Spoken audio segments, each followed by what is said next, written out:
आदाब। सहारा news network में आपका खैर मक़दम है। आप देख रहे हैं आलमी सहारा। खबरनामा लेकर हाजिर हूं मैं मुईन शादाब। सबसे पहले एक नज़र सुर्खियों पर।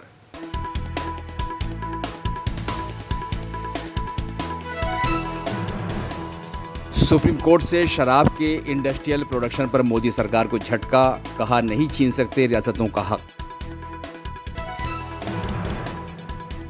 प्रियंका गांधी ने वायनाड लोकसभा सीट के लिए नॉमिनेशन के बाद किया रोड शो, राहुल रहे साथ। दिल्ली में बढ़ती आलूदगी पर तकरार, गोपाल राय ने कहा मोदी सरकार नहीं दे रही मसनूई बारिश को मंजूरी। उड़ीसा और बंगाल में तूफान दाना के पेश नजर बचाव की तैयारी तेज, एनडीआरएफ की टीमें खतरे वाले इलाकों में मुस्तैद। बंगलोर में आफत की बारिश, ज़ेरे तामीर इमारत गिरने से 5 लोगों की मौत, कई जख्मी।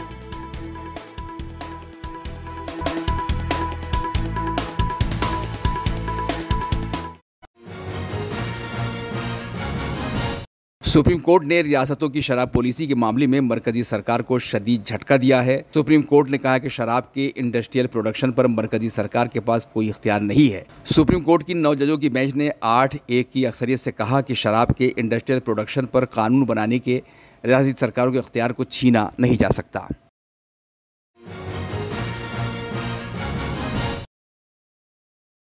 कांग्रेस की जनरल सेक्रेटरी प्रियंका गांधी ने इंतखाबी सियासत का अपना सफ़र शुरू कर दिया है। अपनी वालदा और पार्टी के पार्लिमानी बोर्ड की सदर सोनिया गांधी के साथ वो मंगल के रोज़ मैसूर हवाई अड्डे पर पहुंची तो उनके इस्तकबाल के लिए बहुत से लोग वहां मौजूद थे। वहां से वो वायनाड पहुंची जहां लोकसभा के ज़िमनी इलेक्शन में कांग्रेस की उम्मीदवार बनी हैं। यहाँ बुध को उनका नॉमिनेशन फाइल करने का ख़ास एहतमाम किया गया था। सोनिया गांधी के अलावा पार्टी के कौमी सदर मल्लिकार्जुन खड़गे और लोकसभा के leader of opposition Rahul Gandhi भी इस मौके पर उनके साथ पहुंचे। इसके अलावा और भी पार्टी के बड़े चेहरे प्रियंका गांधी के इस सफ़र की शुरुआत के गवाह बने।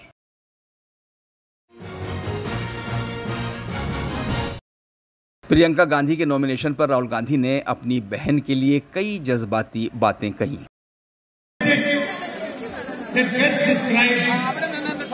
My sister in one of the sessions.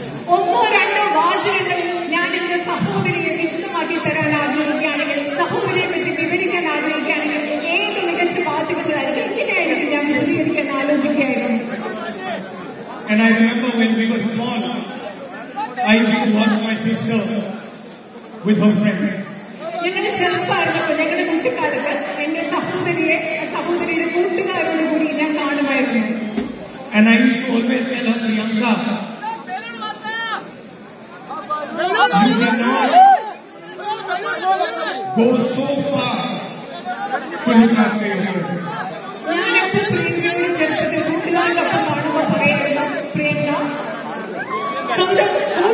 സംരക്ഷിക്കുന്നതിന് വേണ്ടി അവരുടെ കാര്യം നോക്കാൻ വേണ്ടി ഇത്രയധികം ചെയ്യേണ്ട കാര്യമൊന്നുമില്ല, ഇത്രയധികം പോകാൻ പറ്റില്ല എന്ന് ഞാൻ പറയുമായിരുന്നു.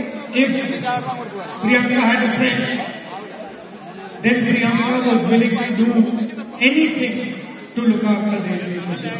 അതായത് ചെറുപ്പകാലത്ത് പ്രിയങ്കയ്ക്ക് ഒരു ഫ്രണ്ട് ഉണ്ടായിരുന്നപ്പോൾ, സുഹൃത്തുണ്ടായിരുന്നപ്പോൾ അവരെ സംരക്ഷിക്കാൻ വേണ്ടി, അവരുടെ താല്പര്യം സംരക്ഷിക്കാൻ, അവർക്കൊപ്പം നിൽക്കാൻ വേണ്ടി ഏത് വരെ പോകാനും പ്രിയങ്കയ്ക്ക് പറ്റുമായിരുന്നു. And sometimes she would do something and the friend would not appreciate what she had done. And I would tell her, Priyanka, why do you do this? ചിലപ്പോൾ പ്രിയങ്ക ചെയ്യുന്ന കാര്യങ്ങളൊന്നും അവരുടെ ഫ്രണ്ട്സിന് അംഗീകരിക്കാനോ അവരതിന് നന്ദി പറയാനോ ഒന്നും തയ്യാറായിരുന്നില്ല. അപ്പോൾ ഞാൻ പ്രിയങ്കയോട് ചോദിക്കുമായിരുന്നു, എന്തിനാണ് ഇങ്ങനെ ചെയ്യുന്നത് എന്ന് ചോദിക്കുമായിരുന്നു.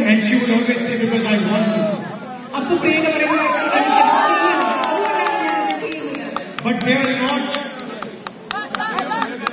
appreciating what you are doing. They are not appreciating the sacrifice you are making. പക്ഷെ അവരും നീ ചെയ്യുന്ന ത്യാഗം, നീ ചെയ്യുന്നത് എന്താണെന്ന് അവർ അംഗീകരിക്കുന്നില്ല, അവരതിനെ ഉൾക്കൊള്ളുന്നില്ല. It doesn't matter if they don't appreciate it. I want to do it. പക്ഷെ അവരെന്നെ അംഗീകരിച്ചില്ലെങ്കിലും അവരെന്നോട് നന്ദി പറഞ്ഞില്ലെങ്കിലും അഭിനന്ദിച്ചില്ലെങ്കിലും എനിക്കൊരു പ്രശ്നമില്ല, കാരണം എനിക്ക് ചെയ്യേണ്ടത് ഞാൻ ചെയ്യും എന്നായിരുന്നു പ്രിയങ്ക മറുപടി പറഞ്ഞത്. Now a person who is ready to do that for a friend, you can imagine what that person can do for her family. അങ്ങനെ സ്വന്തം സുഹൃത്തുക്കൾക്ക് വേണ്ടി അത് ചെയ്യാൻ പറ്റാവുന്ന ഒരാൾക്ക് ആ വ്യക്തിയുടെ കുടുംബത്തിന് വേണ്ടി എന്താണ് ചെയ്യാൻ പറ്റുന്നതെന്ന് നിങ്ങൾക്ക് കൃത്യമായി മനസ്സിലാക്കാൻ സാധിക്കും. My mother is sitting here. when my father died, it was my sister who looked after my mother. എന്റെ അമ്മ ഇവിടെ ഇരിക്കുന്നുണ്ട്. നിങ്ങൾക്കറിയാം, എന്റെ അച്ഛൻ മരിച്ചപ്പോ, എന്റെ പിതാവ് മരിച്ചപ്പോ എന്റെ അമ്മയെ നോക്കിയത്, സംരക്ഷിച്ചത് എന്റെ സഹോദരിയായ പ്രിയങ്കയാണ്. She was 17 years old when Papa died. My mother lost everything, my father lost everything. Sorry, my sister lost everything. But the person who was looking after my mother was my sister. എന്റെ അച്ഛൻ മരിച്ചപ്പോ എന്റെ സഹോദരിക്ക് 17 വയസ്സുണ്ടായിരുന്നു. എന്റെ അമ്മയ്ക്ക് ജീവിതത്തിലൊക്കെ എല്ലാം നഷ്ടപ്പെട്ടു, എന്റെ സഹോദരിക്ക് എല്ലാം നഷ്ടപ്പെട്ടു. പക്ഷെ എന്റെ അമ്മയെ നോക്കിയത്, പരിപാലിച്ചത്, സംരക്ഷിച്ചത് എന്റെ സഹോദരിയായ പ്രിയങ്കയാണ് ആ സമയത്ത്. And I'm confident that my sister is ready to sacrifice anything for her family.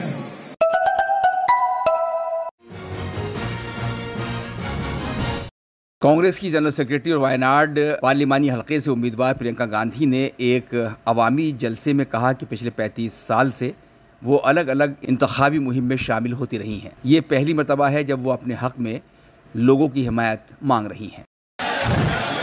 I was saying that it has been 35 years since I have been campaigning for different elections. This is the first time that I am campaigning for your support for myself. കഴിഞ്ഞ 35 വർഷങ്ങളായി പല തെരഞ്ഞെടുപ്പുകളിൽ ഞാൻ പ്രചരണം നടത്തിക്കൊണ്ടിരിക്കുകയാണ്. പക്ഷേ ആദ്യമായിട്ടാണ് ഞാൻ ഇന്ന് നിങ്ങളുടെ പിന്തുണയ്ക്ക് വേണ്ടി, എനിക്ക് വേണ്ടി ഒരു തെരഞ്ഞെടുപ്പ് പ്രചരണത്തിന് എത്തുന്നത്.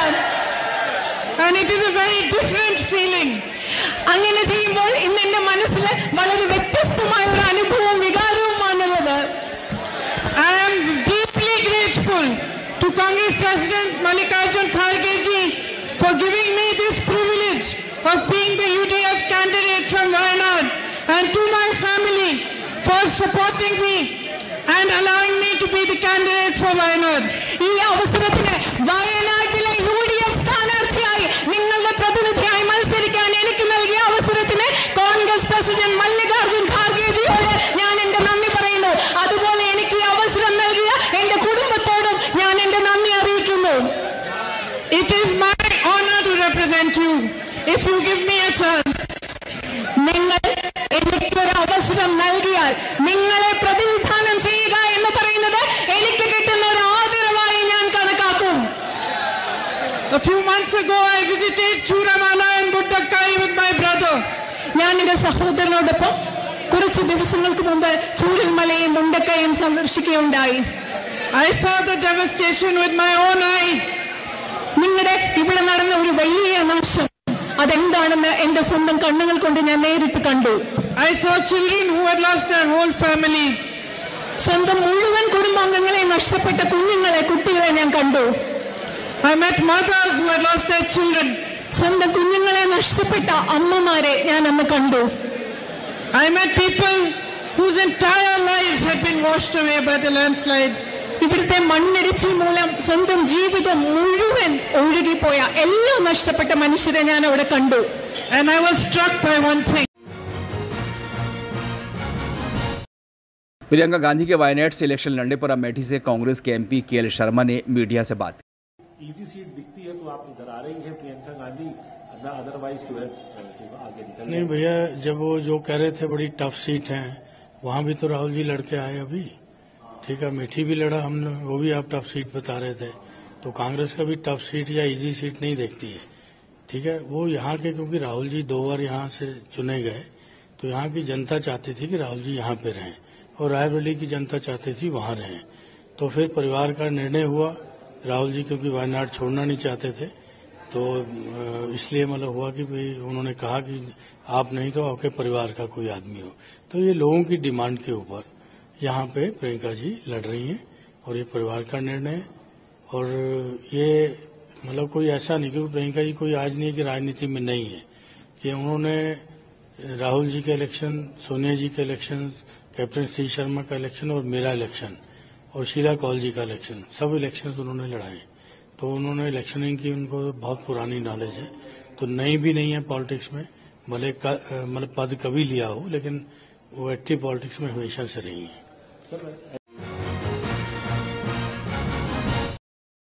कौमी राजधानी दिल्ली की फिजाओं में आलूदगी लगातार बढ़ रही है। यहाँ AQI 349 पर पहुँच गया है, जो बेहद ख़राब दर्जे में आता है। इसलिए दिल्ली में आलूदगी को काबू करने के लिए ग्रेप 2 के ज़ाब्ते नाफिज कर दिए गए हैं। जगह जगह पानी का छिड़काव किया जा रहा है और कई दीगर तरीके भी अपनाए जा रहे हैं। उधर यमुना के पानी पर भी आलूदगी की वजह से जहरीले झाग देखे जा रहे हैं।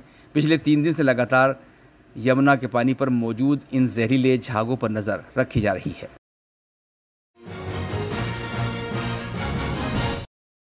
दिल्ली के वजीर बराए माहौलियात गोपाल राय ने राजधानी में आलूदगी को काबू करने में आ रही रुकावट पर बात की। उन्होंने कहा कि यहाँ मसनूई बारिश कराए जाने की ज़रूरत है। इसके लिए मरकज़ी हुकूमत की मंजूरी चाहिए। इस मंजूरी के लिए दिल्ली सरकार 1.5 महीने पहले से मरकज़ी हुकूमत को ख़त लिख रही है। उन्होंने बताया कि हम अब तीसरी मरतबा ये ख़त लिख रहे हैं कि पिछले साल IIT कानपुर ने आर्टिफिशियल रेन के लिए जो है प्रेजेंटेशन दिया था, उसमें केंद्र सरकार के कई विभागों की परमिशन की जरूरत थी। हमने 1.5 महीने पहले ही केंद्रीय पर्यावरण मंत्री जी को चिट्ठी लिखी कि एक बैठक बुला करके और उसका रास्ता क्लियर किया जाए, जिससे कि दिल्ली में इसका इम्प्लीमेंटेशन किया जा सके। आज मैं दोबारा आज तीसरी बार मैं पत्र फिर लिख रहा हूं, क्योंकि अब जो कुल मिलाकर के 1 हफ्ते का समय है और अगर हम इमरजेंसी बैठक करके और उसकी तैयारी नहीं करते हैं तो फिर हम इस बार भी फिर उसका एक्सपेरिमेंट करने से हम वंचित रह जाएंगे। गोपाल राय ने मजीद कहा कि हरियाणा और उत्तर प्रदेश से ज़्यादा धान की खेती पंजाब में होती है। जब 2022 में पंजाब में हमारी सरकार बनी तब 1 अक्टूबर से 22 अक्टूबर तक पंजाब में 3500 पराली जलाने के मामले सामने आए थे।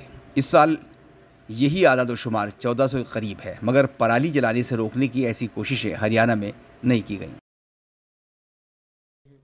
पंजाब में सबसे ज्यादा भी पराली की घटना। देखो, पहली बात तो ये समझने की जरूरत है कि हरियाणा में जितनी धान की खेती होती है, पश्चिमी उत्तर प्रदेश में जितनी धान की खेती है, उससे कई गुना ज्यादा धान की उपज जो है और खेती पंजाब के अंदर होती है। लेकिन जब हमारी सरकार बनी, केंद्र सरकार का ही आंकड़ा है कि जब हमारी सरकार बनी 2022 में 1 अक्टूबर से 22 अक्टूबर तक पंजाब में पराली जलने की घटनाएं लगभग 3500 थी। इस साल 1 अक्टूबर से 22 अक्टूबर तक का जो आंकड़ा है वो 1400 के लगभग है। वहीं उत्तर प्रदेश और हरियाणा के अंदर जहां भाजपा की सरकारें हैं, वहां पर 2022 में लगभग 1000 पराली जलने की घटनाएं थी। लेकिन भाजपा की सरकारें जहां पर हैं वहां पर 1000 से ज्यादा घटनाएं इस साल हो गई। तो मेरा ये कहना है कि पंजाब में धान की बड़े पैमाने पर खेती होती है और उसके बावजूद हमारी सरकार बनने के बाद पराली की घटनाओं को हम नियंत्रित कर रहे हैं, बंद नहीं हुई हैं, लेकिन 3500 से 1400 पर ले आए और आगे भी हमारा प्रयास जारी है। मेरा केवल ये निवेदन है कि भारतीय जनता पार्टी के लीडर से, भारतीय जनता पार्टी की सरकारों से, कि ये जो गंदी राजनीति वो करते हैं ना, रोजाना बयानबाजी करते हैं, उसकी जगह जिसकी जो सरकार है वो अपना काम करे। सबके सहयोग से प्रदूषण कम होगा, उसके लिए हम प्रयास करें। सुप्रीम कोर्ट ने पंजाब और हरियाणा में पराली जलाने वालों के खिलाफ कोई कार्रवाई न करने पर सख्त एतराज़ किया है। सुप्रीम कोर्ट ने कहा कि अगर पंजाब और हरियाणा की सरकारें वाकई कानून लागू करने में दिलचस्पी रखती हैं तो कम से कम एक मुकदमा तो होना ही चाहिए। सुप्रीम कोर्ट ने पंजाब के चीफ सेक्रेटरी से कहा कि तकरीबन 1080 लोगों ने पराली जलाने वालों के खिलाफ FIR दर्ज की है, लेकिन आपने सिर्फ 473 लोगों से मामूली जुर्माना वसूल किया है। उड़ीसा में गर्दाबी तूफान दाना के पेश नज़र पंजाब के भटिंडा से NDRF की 7वीं बटालियन की 5 टीमें भेजी गई हैं। ये टीमें अपने ज़रूरी साजो सामान के साथ भुवनेश्वर हवाई अड्डे पर पहुंची हैं। भुवनेश्वर हवाई अड्डे पर पहुंची 7वीं बटालियन NDRF भटिंडा के असिस्टेंट कमांडर पंकज शर्मा ने मीडिया से अपनी तैयारियों के बारे में बात की। उन्होंने बताया कि 5 टीमें हैं, कुल 152 जवान हैं। हम भटिंडा से भुवनेश्वर हवाई अड्डे पर आए हैं और हमें 5 जिलों में तैनात किया जाएगा। मैं assistant commandant Pankaj Sharma 7th NDRF Bathinda से आया हूँ साइक्लोन दाना के डिप्लॉयमेंट के लिए। सर आज स्पेशल फ्लाइट से आपकी टीम हाँ जी, हाँ हमारी 5 टीम आज 5 टीम है हमारी, और हम टोटल 150 प्लस की स्ट्रेंथ है हमारी, 152 की स्ट्रेंथ है, और हम आज सीधा भटिंडा से भुवनेश्वर एयरपोर्ट पर आए हैं और फर्दर आगे हम 5 डिस्ट्रिक्ट में डिप्लॉय होंगे। सर कौन कौन सा डिस्ट्रिक्ट में? हाँ, हम जो डिस्ट्रिक्ट हमें अभी डिप्लॉय हुए हैं वो पूरी जगतसीधपुर, कंदरापाड़ा, भद्रा और जजपुर। क्या क्या इक्विपमेंट है हमारे पास जो साइक्लोन रेस्क्यू से रिलेटेड इक्विपमेंट्स और फ्लड वाटर रेस्क्यू से जो स्टैंडर्ड हमारे इक्विपमेंट्स हैं एनडीआरएफ हेडक्वार्टर की गाइडलाइंस के अकॉर्डिंग हम वो सभी इक्विपमेंट्स कैरी कर रहे हैं, और हमारा जो मेन टास्क है वो रेस्क्यू, इवैक्यूएशन और डिस्ट्रिक्ट एडमिनिस्ट्रेशन को रिलीफ डिस्ट्रीब्यूशन में हेल्प करना है। भद्रक में उड़ीसा सरकार के वजीर सूर्यवंशी सूरज ने तूफान दाना की मुमकिना तबाही से बचने के लिए अपनी तैयारी पर बात की। उन्होंने कहा कि हम 0% कैजुअलिटी और 100% बचाव के लिए पूरी तरह से तैयार हैं। जो दाना को सामना करने के लिए किस प्रकार का स्टेप लिया जाएगा सरकार की ओर से? देखिए, हम 0% कैजुअलिटी और 100% सेफ्टी के लिए पूरी तरह से तैयार हैं। जो एरिया हमारा चांदबाली ब्लॉक हुआ, बासुदेवपुर ब्लॉक हुआ, तिहड़ी ब्लॉक के कुछ पार्ट हुआ, धामनगर ब्लॉक के कुछ पार्ट हुआ, ये सब एरिया में जैसे एक एक्सीडेंटल जोन माना जाता है, ये 12 जोन में इसको डिवाइड किया गया है। हर एक जोन में एक जोनल ऑफिसर, सब जोनल ऑफिसर, जो एडमिनिस्ट्रेटिव ऑफिसर है, डिस्ट्रिक्ट लेवल के एक्सपीरियंस्ड ऑफिसर है, उनको डेप्यूट किया जा रहा है। पूरा लाइन डिपार्टमेंट को भी इसमें पूरा उनको डेप्यूट किया जा रहा है। जो ड्राई फ्रूट्स है और कुक्ड फूड्स है वो कैसे मिल सकेगा, वो जो शेल्टर में, उसको भी इंश्योर किया जा रहा है।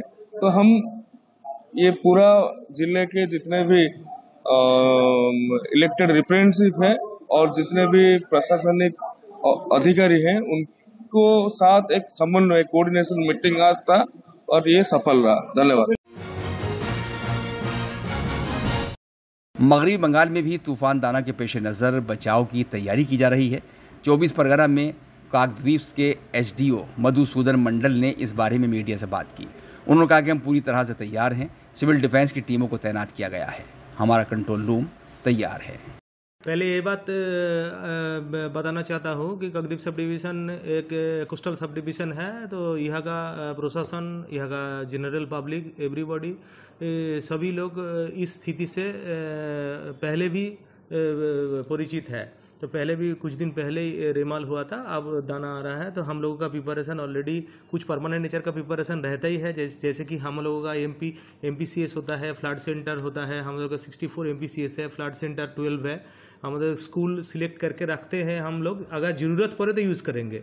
158 ऐसा एयर ड्रॉपिंग प्लेसेस हम लोग आइडेंटिफाई करके रखते हैं, ज़रूरत पड़े तो यूज़ होंगे। ऐसे 41 है, रिलीफ गोडाउन है, हर वीडियो ऑफिस में रिलीफ गोडाउन है जहाँ पे पहले से ही रिलीफ का मटेरियल मौजूद किया जाता है। वल्नरेबल पॉइंट, ऐसे हमारा मेन वल्नरेबल पॉइंट 65 है, उसके अंदर 17 पॉइंट और भी ज़्यादा वल्नरेबल है, आइडेंटिफाई करके रखते हैं। अगर ज़रूरत है तो वेदर के कंडीशन समझ के हम लोग तब पब्लिक को शिफ्टिंग करते हैं। खबर कर्नाटक से है। 22 अक्टूबर को बेंगलोर के शिमाली हिस्से में होरमावू अगरा इलाके में ज़ेर तामीर एक इमारत ढहने के हादसे में 5 लोगों की मौत की खबर है और इस हादसे का एक वीडियो भी सामने आया है।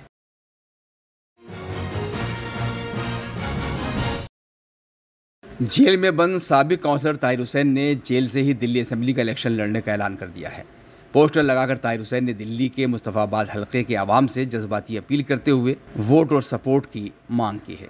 ताहिर हुसैन को दिल्ली में 2020 के फसादात के सिलसिले में गिरफ्तार करके जेल भेजा गया था और तब से उन्हें अभी तक जमानत नहीं मिली है।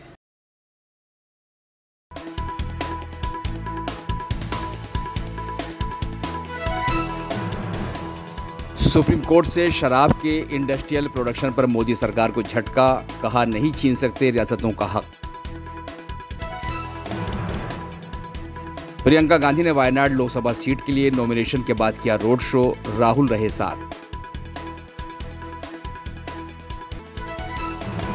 दिल्ली में बढ़ती आलूदगी पर तकरार, गोपाल राय ने कहा मोदी सरकार नहीं दे रही मसनूई बारिश को मंजूरी।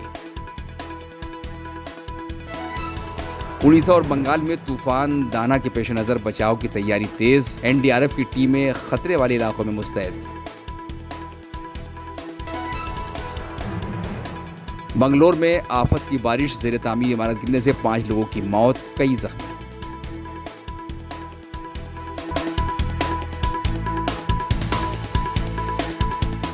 खबरनामे में अभी इतना ही, इजाजत दीजिए। आदाब। सारा प्रोग्राम